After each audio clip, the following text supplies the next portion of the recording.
Hello, and today I'm at my local zoo, and behind me is a lion exhibit. Kind of moved out of the way so the sun isn't hitting us with bad light, but there was a lion a little bit ago that I photographed. You can't see her now, but she was out, and I got some photos, and I'm going to bring those photos up of that lion up in a little bit after I mention our topic today. And the topic today is going to the zoo and getting the wild look.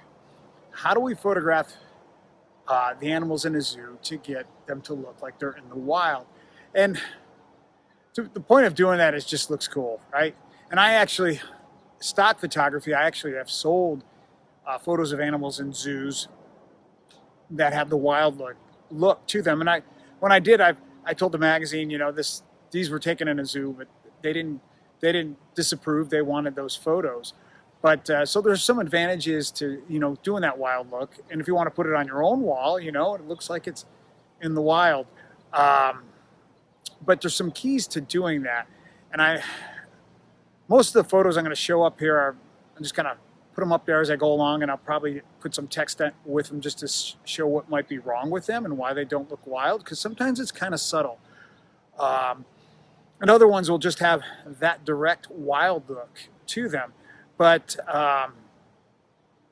sometimes there's things in the background that you just don't notice. And a lot of times that's because we're focusing so intensely on the subject, we're not looking behind us and seeing what's going on. Like behind me right now, there's a little, they call it Sky Fire here at our zoo. You could see that, but you wouldn't want that in the background of your animal if you're looking for the wild look.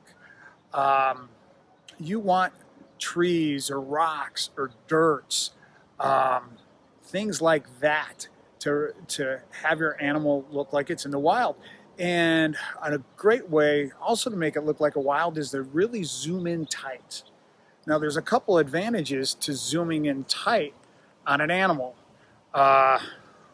Major advantage is you could crop out distracting backgrounds that make it look like it's not in the wild. So zoom right in, get close, get that portrait shot of its face to show that with that telephoto lens. And also another advantage of telephoto lenses is that they decrease the range of focus, what's called the depth of field in a photograph, especially if you use a wide open aperture.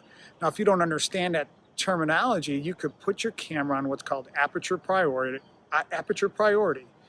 and go down to the lowest number you can with your lens on that aperture priority, and that gives you a minimal amount of focus, so that there is something in the background that is, makes it look like it's not in the wild, well, that could blur that out, and so that you would not see that distracting element.